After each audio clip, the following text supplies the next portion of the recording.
Hi, I'm Dr. Szynkarski. I'm a cataract, refractive, and anterior segment surgeon here at Mann Eye Institute. I want to tell you guys a little bit about the opportunity I had to go to El Salvador with our See Life Better Foundation here with Mann Eye Institute.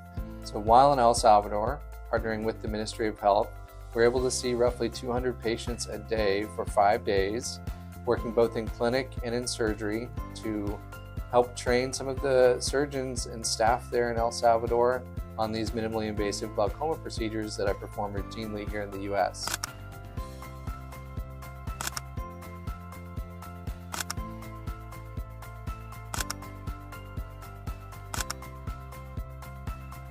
It was a great opportunity and great feeling to be able to help these people, some of them with very little access to the healthcare needs that we take for granted somewhat here in the US.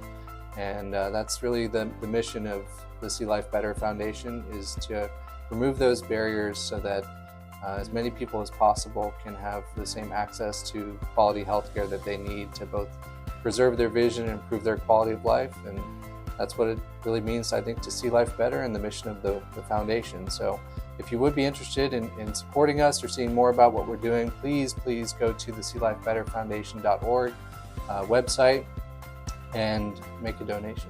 Thank you. ¿Cómo que dice doctor? Thank you. Thank you.